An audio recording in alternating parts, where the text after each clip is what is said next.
Hey, what's up, party people? We are Honest Trailer Commentaries coming to you live from 3 different locations. Sorry. This one's my fault, everybody. No, it's all good.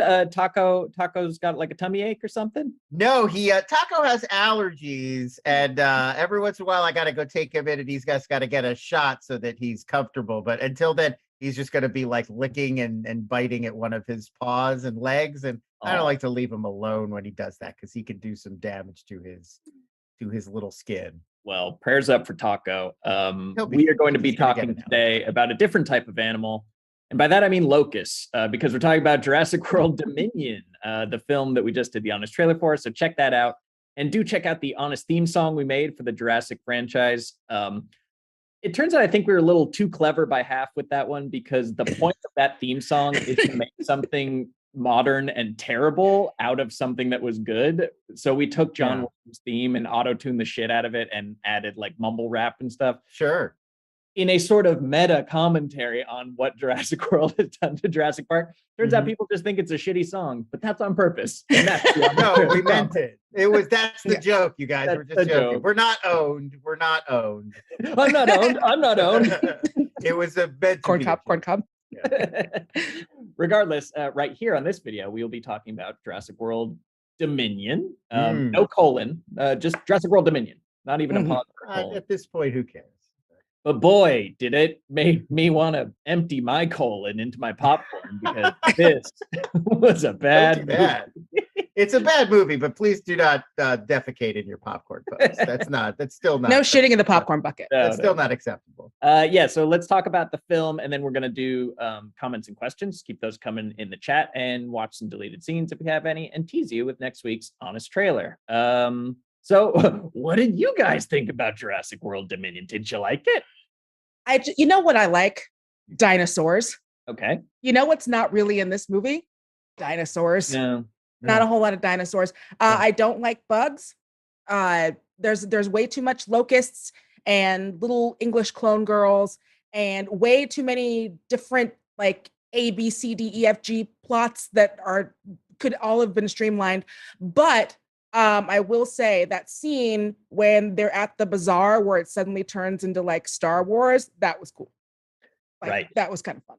That was a nice moment. I did like that black market dinosaur sequence, just like how in Fallen Kingdom, I liked the Taken auction, but for dinosaurs. It just where they all cost they're like $1.25. It's like, hey, like, I got a dinosaur, it's like 20 grand. It's like, isn't that like, it would cost more to make one in a lab than that? Like, these are below cost prices. Yeah. That's so a black market a kernel of a good idea, again, wasted. But Lon, overall, your thoughts? Terrible. I mean, I feel like it's weird that we've known Universal and the audience and everybody has known what we want from a Jurassic Park sequel this whole time, which is dinos in the real world, baby. And we got like a little taste of it in Lost World, where they're in San Diego briefly.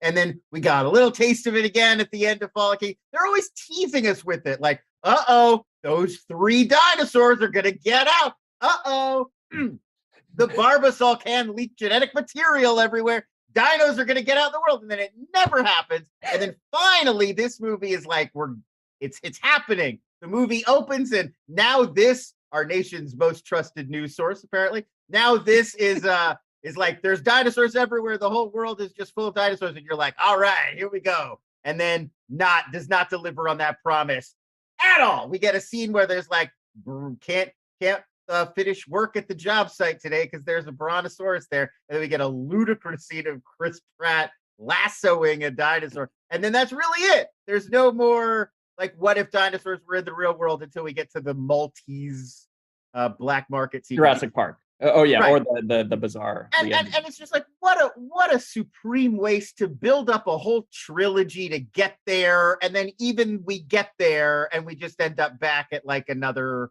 office building looking for a clone girl, worrying about bugs, doing legacy sequel garbage. And it's just like, what? You've wasted my time, Trevor, again. You got me again. He got us again, folks. Fool me thrice. I don't even know what the expression is.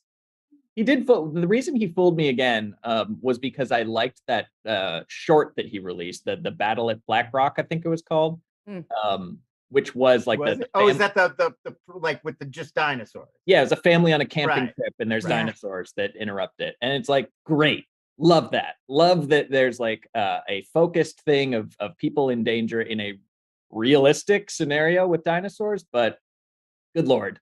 We spent a lot of time talking about bugs and clones. So we'll get into it even more, but let's roll the on. It's like 8 Jurassic Park sequels, and only one of them is about dinosaurs. Like, how do you miss the mark that much? I don't even understand.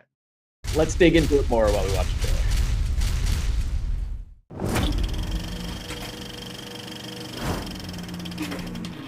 From the studio, living off Toretto fumes and Minion juice, comes Hollywood's most reliable franchise, because every new one is worse than the last.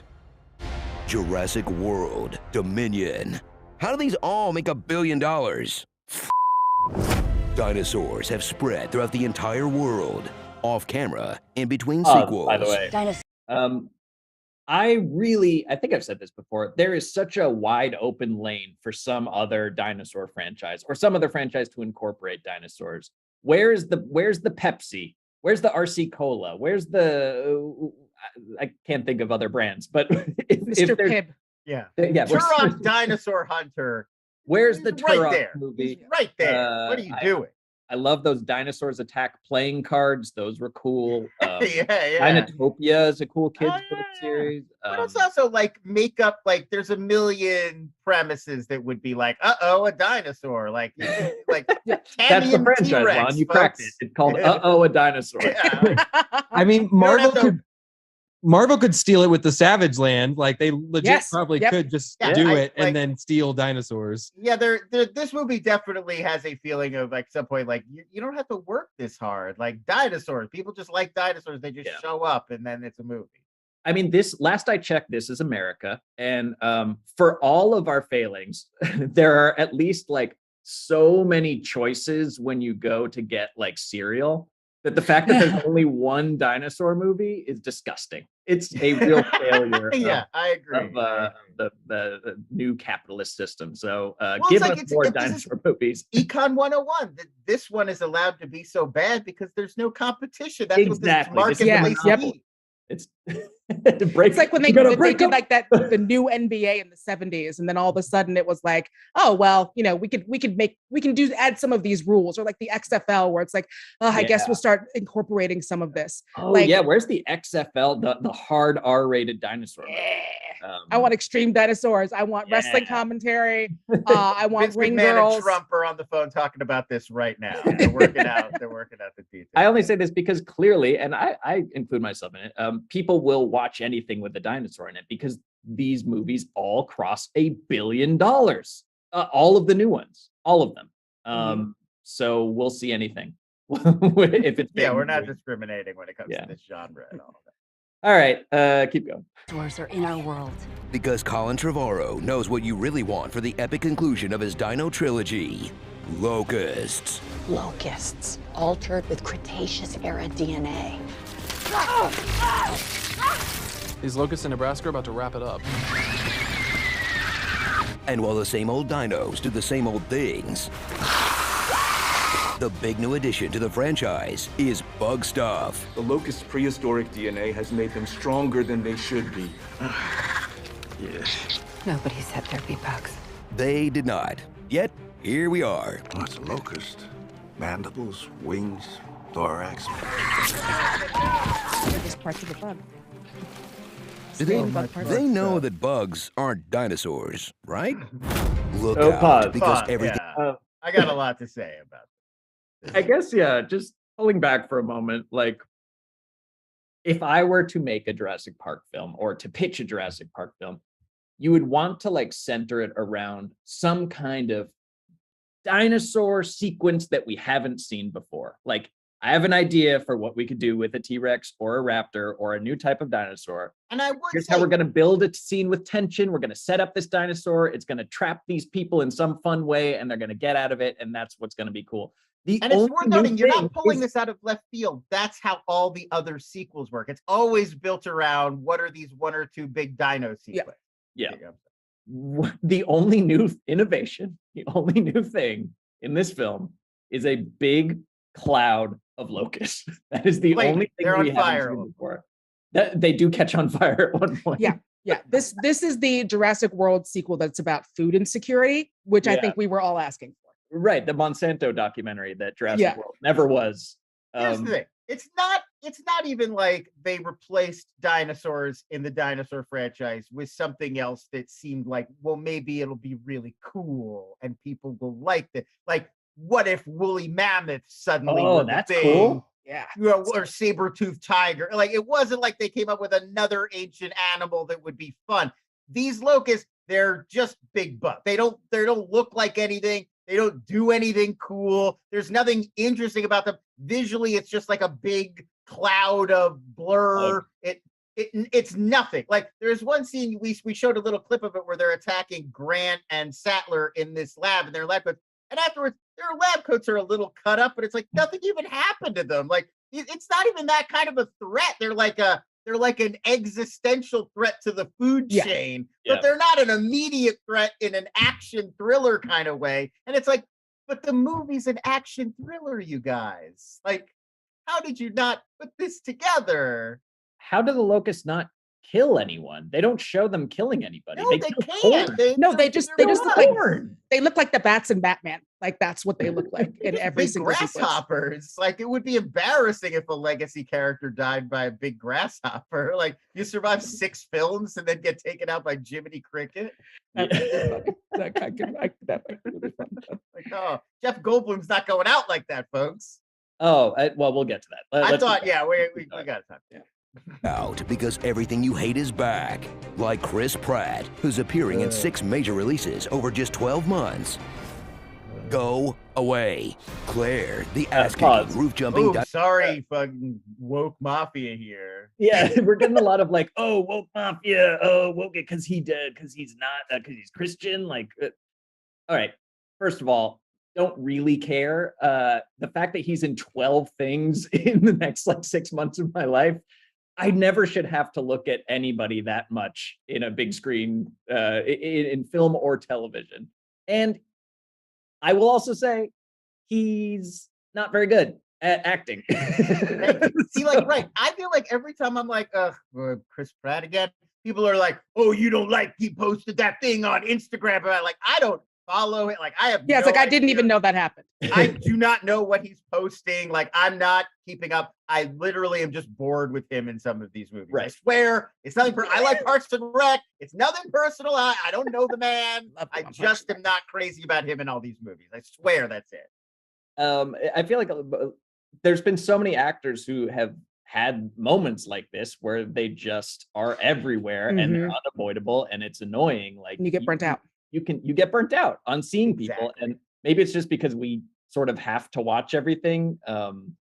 And maybe I'm only judging him as a bad actor because of that horrible time travel, the war movie I watched. Tomorrow War. God, that was bad. Also, Passengers was real bad. But again, it's just I'm just burned out. It's burnout. That's exactly it. Because when he was Star-Lord, I was like, this is great. This is great. So yeah, I don't care what he goes to church. Great. Like a lot of actors do, and that's fine with me. So there you go. Obviously there is a moment at which somebody's horrific behavior creeps into their persona to the point where you cannot literally look at them without thinking about how gross they are. I'm just bored with Chris Pratt, man. Don't want to look at him give me a 6-month Pratt break. And it's like Mario and Garfield to me. And then it announced that was the final. Yeah. This, like, come on. Pause. Let's pause. We're on a break. We were on a break. We're on a Pratt break. All right, keep going. Dinosaur fighting survivalist. And if you're asking, wasn't she a white-collar executive just a few years ago? The original cast is back too. Laura Dern shines in pairs of increasingly high-waisted pants as the most beloved actor of all time. Because who else could overcome this dialogue? He slid into my DMs. No. Jeff Goldblum, a chaotic wise-ass who's taken a job just for the money. Playing Ian Malcolm, a chaotic wise-ass who's taken a job just for the money. Well, I got 5 kids, you know, so expenses add up. And the triumphant return of Dr. Well, also funny that I guess it does make sense because Alan Grant is like such a purist that he's like still into the real dinosaur bones. But it's funny that anybody would still be a paleontologist when there are living dinosaurs like next door to you. Like, right. Yeah. Like, oh, what can you learn from this? From these bones? They made that his bit. Like he's the one guy that's like, I still think we need to dig him out of the ground. You know? That's true. That's true. Yeah, it's like no, now they're just like pets. Yeah. Like that just be like going to the pet cemetery and being like, what can we learn from Fluffy? Like there are still people who study, you know, like there are herpetologists, even though we have reptiles running around. So like, true. I don't think that's it. All right, there would still be, you might not be digging them up as much and just like looking at them, but there would still be scientists studying dinosaurs. I digress, because what I wanted to talk about was Jeff Goldblum, who did get some genuine laughs out of me and is providing a level of meta commentary on the movie he's in that I don't know if they just like, did he come up with that himself? I can't imagine that somebody like maybe he had his own dialogue guy or something like that, because he was so like fourth wall breaking and in a different movie than everyone else, or was playing a guy who realized he's in a film and was providing like really the live honest trailer while we were watching him. And I don't know, is that like there were moments where this movie bordered on self-awareness of this being like a clone of a clone of a clone, and like what there's nothing original left in this copy and it sucks and it's stupid. Yeah. And it's just bringing back these old people for no reason except money. Like it was interesting how self-aware Goldblum was in this.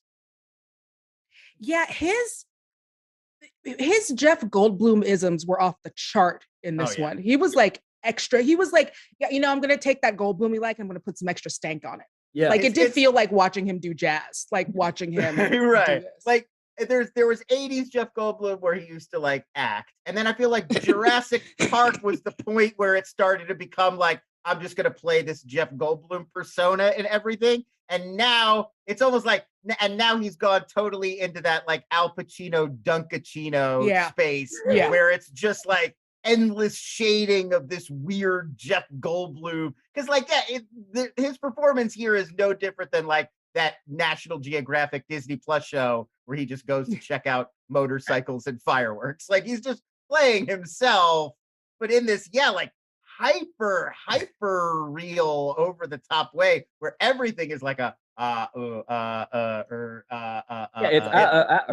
then he's saying stuff like he'll hold up the CEO of the dinosaur company. He's like, they're exploiting your enchantment with these dinosaurs.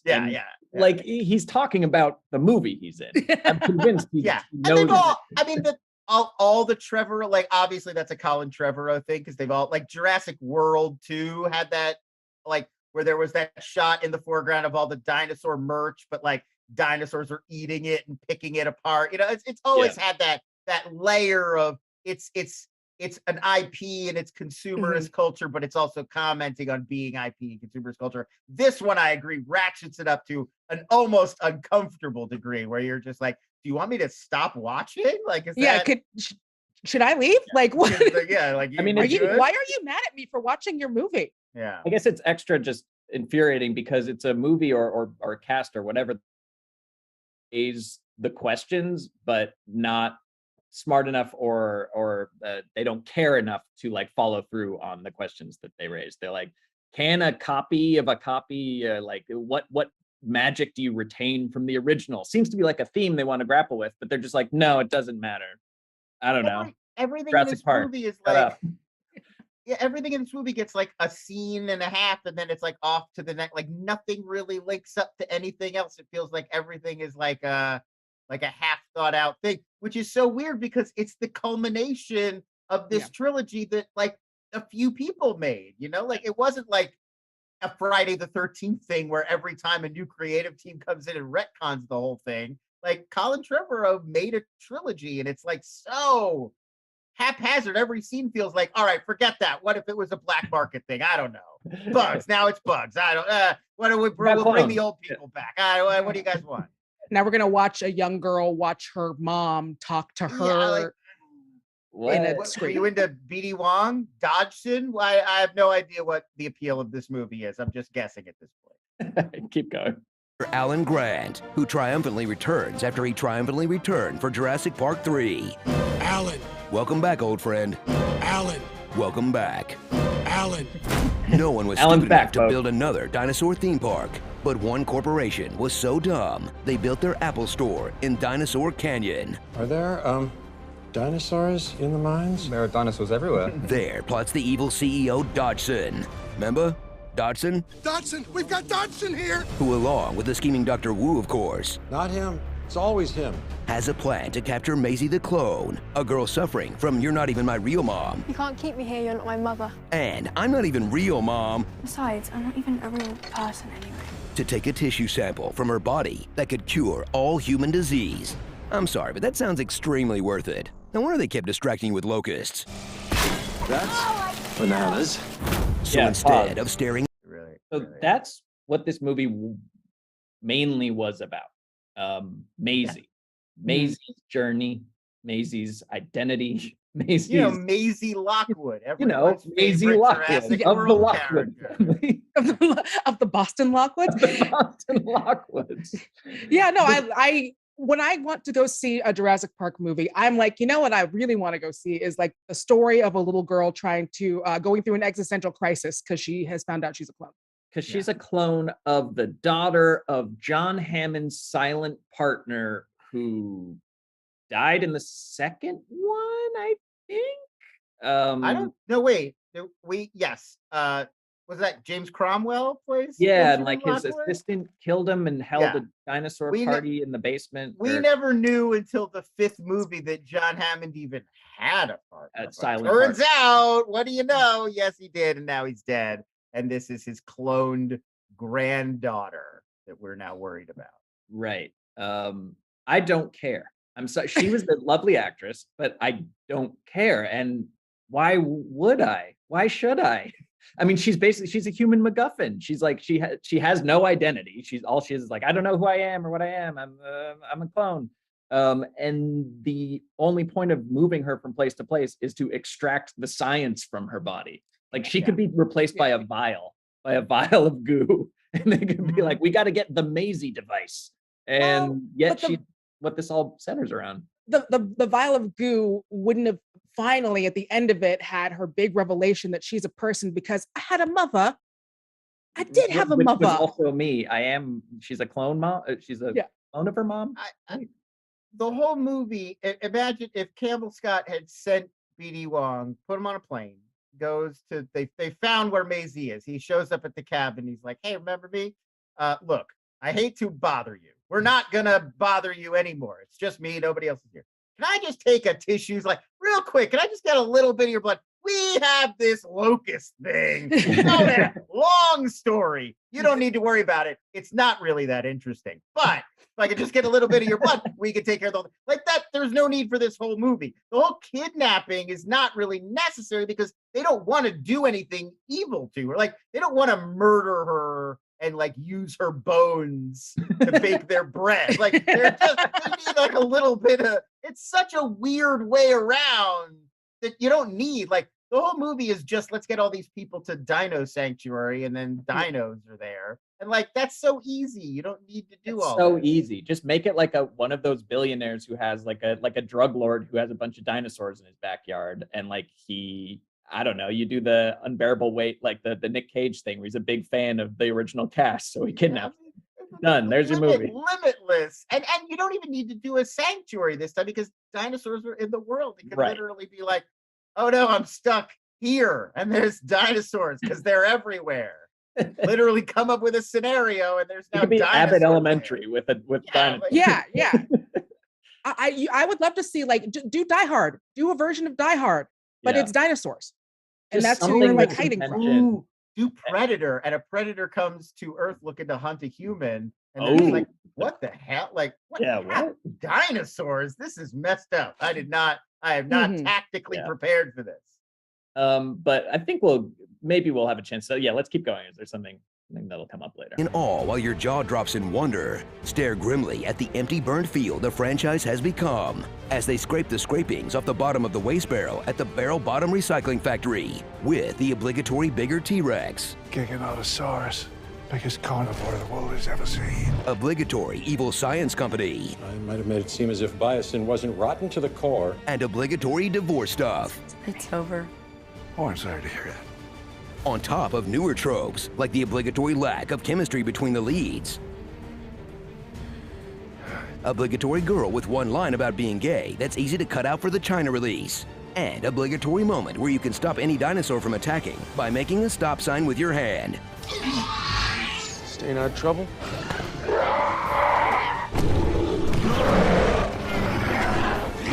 Hey, no.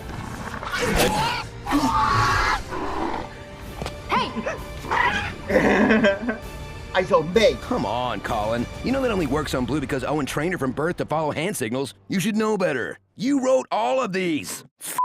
Pause. Time. I guess I didn't find a place to talk about this, but somebody needs to die in this movie. Yeah. Somebody of the 6 or 7 people we follow, like gathering. Lon, you said this in your notes. Like the first 40 minutes is just trying to find an excuse to bring all the old cast and the new cast to the same location. Like it's not doing anything except moving the pieces around, really. They need to start killing people because there are too many people to fit on screen at the end when they're all like, you know, they've joined forces or whatever. Yeah, like there are people whose head is like just barely. Chris, can you get down a little bit? Can you just scooch down a little bit? Hey, can you stand in the back because you're too tall? You're standing in front of Laura. It's pretty bad that in the final half hour of this movie trilogy, major trilogy characters are still meeting for the very first time. Like you're getting like Chris Pratt and Ian Malcolm are like, "Hey, dude, what's going on? My name's Owen." It's like this means you have too many people. Like that, you should not ever have to do this. And there's too many people for coherent action scenes when they're all together and they're fighting that dinosaur. Like people are teleporting all over the place in that final showdown with they even set up Goldblum's like heroic last stand where it's like, I'll do it, I'll distract. Yeah, he does his same trick again where he tries to distract the like come this way, like everyone else get to safety, and he's just fine. He just harpoons it like Moby goddamn Dick, and then like and then just like Dark Souls dive rolls away and gets to. It's so bad, folks. It just makes you really appreciate some of the earlier movies, how they figured out like, okay, here's all our characters, we're going to split them up into groups so that we have these like dynamic little sets that we can use for set pieces. Like even Lost World, like where you've got, Julianne Moore in that camper that's like half, they reference it in this one where it's like half hanging off of the cliff. Like if there were 8 people in that scene, it wouldn't work as well. It's like it's only a few characters and you can keep the physics of it all straight in your head. I think that's what stuff like this is like. The good sequence in this was the motorcycle raptor bazaar chase in the sense that they had at the end when he's like jumping onto the plane and the thing where I think they took an honest trailer note from the last time, because it's like, why would you ever use a laser pointer guided dinosaur when like you have to be like in shooting range and have a gun on somebody? Like just shoot them, don't shoot a laser at them that then shoots a dinosaur. They didn't explain this in the last one, but now they explain that once you laser them, like that dinosaur chases you for life. It's like it follows. And I thought that was a good escalation of that idea. True. They have not thought about this. Movie does make clear that there is a big fundamental flaw in this entire plan, which is once your raptor has killed the laser target, how are you getting them back into that turn to base? Yeah. doesn't seem to be an equivalent. Okay, stop attacking and go away now. And that is essential for any weapon. It's like, if they're single-use raptors, that's not if I'm firing my weapon at you, great, but it can't then blow back and destroy me. That's fundamental to weapons. That's what the hand is for. Just stick your hand up and if anybody else figures out this trick, you're screwed. It's all over. Yeah. I wonder if they have like PSAs for people. It's like, okay, so there's a dinosaur and it's on your land, or there's a dinosaur and it's blocking your car. All you got to do is put your hand up. Just stop and hold. Instead of stop, drop, and roll, it's just stop. Just stop. Just stop. Just doing dinosaur drills at school. If more than 2 dinosaurs show up at a time, you're really in trouble. Though. Oh, you're boned. This is as many as you've got. That third one is coming right at you.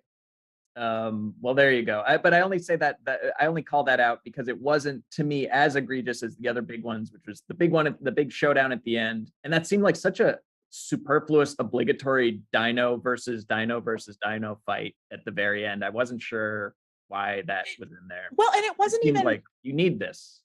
It wasn't even for us. We didn't even get to see it. Yeah. Like literally, the two like they're getting ready to have their big dino bowl, and Grant is like, oh, this isn't about us. Yeah. And they just start like weaving their way through it. Cause I'm like, yes, dinosaurs are going to fight a dinosaur. Oh, and then all I'm seeing is like feet, like a Transformers movie, while everyone else is just like running around and shit's on fire.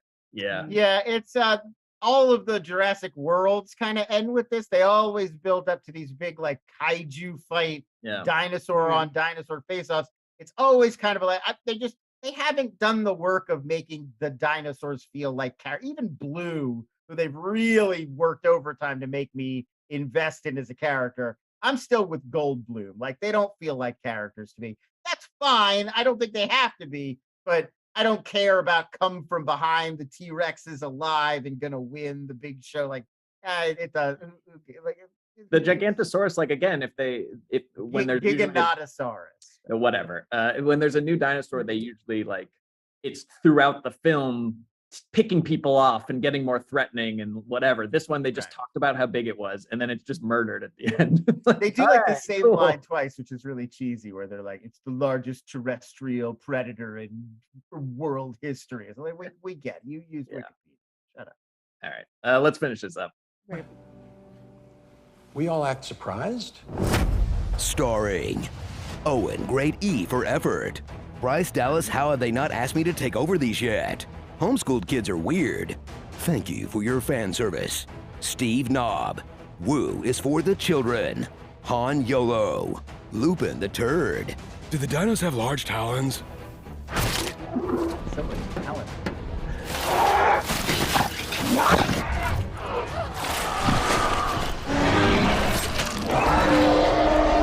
And the world according to Jeff Goldblum. Jurassic World? Not a fan. Jurassic World, Episode 6, The Clone Wars. What is that saying? We're 3 meals away from anarchy. If we don't stop them, you can pick your last 3 meals. What? What are you talking about? What? What? What? What? What? What? What? What? What? What? What? What? What? What? Yeah, I feel like they gave Laura Dern's so good that they gave her all the worst dialogue. Just like the most insulting thing they gave her to do, the part that was like, Laura Dern, you should have walked off of this set, is when they make her redo the like Spielberg stand in shock at what you're seeing, except it's just a field of corn. Like, don't make Laura Dern do the Spielberg shocked in awe of what you're seeing, and then it's corn. That's insulting. Because she's gonna nail it. She's gonna give you 100%. She's gonna make you believe in that shot. You're screwing her over with that reverse shot. I didn't know what I was looking at because it was like the corn was burnt in the distance, but not in the foreground. It was like that farm's corn is Biosyn corn. Great name, by the way, for your evil biotech company, Biosyn. Literally in the name. I can't make this joke without doing a Norm Macdonald impression. Like, Biosyn. Yeah, no one's gonna be able to tell. You're doing evil biotech. It's called Biosyn. Oh, boysenberries. Okay. Watch the Honest theme song for this. It's intentionally as bad as the film. And check out our Twitch channel, twitch.tv/fandom, where we are live. I know Wednesdays and perhaps other days too. And She-Hulk stream starting this Thursday. Ooh, okay. She-Hulk. So does that mean She-Hulk out tonight, tomorrow? Tomorrow. Like Wednesday at midnight, and then we'll do the stream Thursday morning with Eric Bailey. Yeah, they're mixing it up. She-Hulk is on Thursdays. Excited for that one. Yeah, I'm looking forward to that. Nice. All right, let's see some deleted scenes.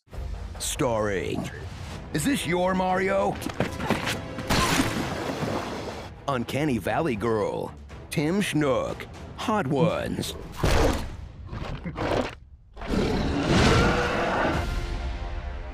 A Bug's Life.